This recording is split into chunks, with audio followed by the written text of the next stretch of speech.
गरीब किसान की कहानी। एक बहुत गरीब किसान था। वो अपनी परिवार के साथ एक छोटी सी झोपड़ी में रहता था।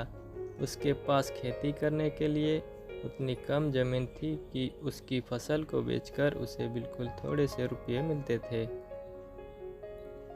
उन रुपयों से वो अपना परिवार चला नहीं पाता था। वो राजा के पास अपनी समस्या लेकर आया। राजा दयालु थे। उन्होंने किसान को अपनी ज़मीन में से कुछ ज़मीन दे दी खेती करने के लिए। उन्होंने कहा, ये ज़मीन तो हमारी ही रहेगी, लेकिन उस पर उगने वाली फसल तुम्हारी होगी। किसान ने राजा को बहुत बहुत धन्यवाद दिया। एक दिन वो खेत की जुताई कर रहा था, तभी उसका हल किसी कठोर चीज़ से टकराया।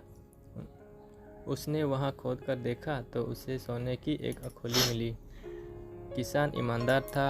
उसने अपनी पत्नी से कहा, हमें ये अखोली राजा के खेत में से मिली। किसी ज़मीन में जिसकी ज़मीन है उसी की यह अखोली भी है, इसलिए हमको उसे राजा को लौटा देना चाहिए। किसान की पत्नी बोली, नहीं, आप ऐसा मत कीजिए।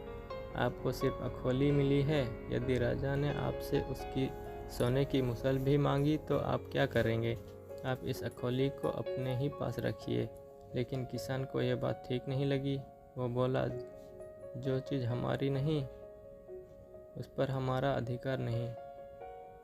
वो राजा के पास अखोली लेकर पहुंचा, लेकिन दरबार में ठीक वैसा ही हुआ जैसा कि किसान की पत्नी ने सोचा था। राजा ने सोचा कि किसान ने लालचवश मुसल अपने पास रख ली है।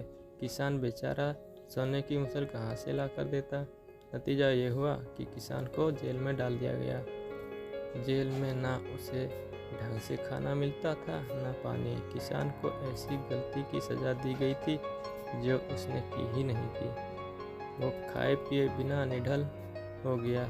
लेटे लेटे वो रोता रहता था और कहता था, पत्नी की बात मानी होती, काश मैंने अपनी पत्नी की बात मानी होती।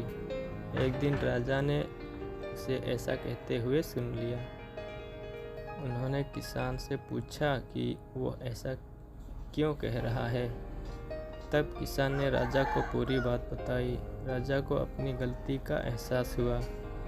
किसान को तुरंत छोड़ दिया गया। किसान को राज्य के खजाने का मंत्री भी बना दिया गया। उन्हें रहने के लिए घर और सभी सुख सुविधाएं दी गई। किसान और उसका परिवार सदा खुश रहने लगे।